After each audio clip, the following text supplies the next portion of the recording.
நண்பர்களுக்கு வணக்கம். நான் ஜெயராம்பலம் பேசுகிறேன். இனிய ஆங்கில புத்தாண்டு நல்வாழ்த்துக்கள். நான் ஒரு சின்ன வீடியோ உங்களுக்கு காட்டுறேன்.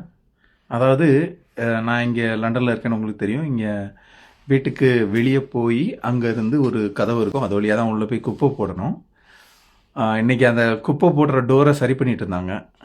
இப்போ என்ன நடக்கு அப்படின்னு சொல்லி நம்ம அந்த இதை கேட்டால் அவங்க சொன்னாங்க, இங்கே ஹோம்லெஸ் பீப்புள் இருக்காங்க. ஆக்சுவலாக இங்கேயும் லண்டன்லேயும் நிறைய வீடு இல்லாதவங்க நிறைய பேர் இருக்காங்க. எல்லா நாட்டிலையும் இருக்காங்க.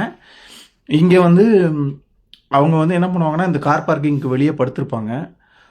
வின்டர் டைமில் குளிர் பயங்கர மோசமாக இருக்கும். நீங்கள் பார்க்கலாம், இப்போ நான் கூட ஜாக்கெட் போட்டு உட்காந்துருக்கேன். ஸோ ரொம்ப குளிராக இருக்கும், பயங்கர இதாக இருக்கும்.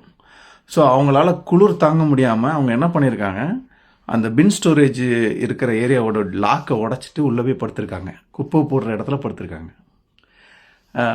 நான் ஒரு வாரம் 10 நாளைக்கு முன்னாடி ஒரு நியூஸ் படித்தேன். தமிழ்நாட்டில் சென்னையில் இந்த மாதிரி ஹோம்லெஸ் பீப்புளுக்கு மெரினாவில் படுக்கிறதுக்குன்னு ஒரு இது கட்டி கொடுத்துருக்காங்க அப்படின்ட்டு. யோசித்து பார்க்குறேன், நம்ம ஊரில் நம்ம அரசு எவ்வளோ இன்க்ளூசிவ் சிஸ்டமாக எல்லாருக்கும் திட்டங்கள் யோசிக்கிறாங்கன்னு பார்க்கும்போது உண்மையிலே மகிழ்ச்சியாக இருக்குது. நானுமே இந்த திராவிட திட்டங்கள், நிறையா திராவிட கட்சிகள் போட்ட திட்டங்களில் வளர்ந்து வந்த ஒருத்தன் தான். திருநெல்வேலியிலேருந்து லண்டன் வரைக்கும் வந்திருக்கேன். இந்த இந்த இந்த மாதிரியான திட்டங்கள்லாம் பார்க்கும்போது உண்மையிலேயே பெருமையாக இருக்குது.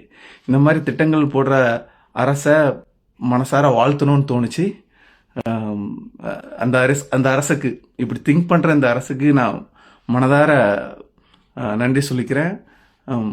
Stalin sir, keep up this good work, sir.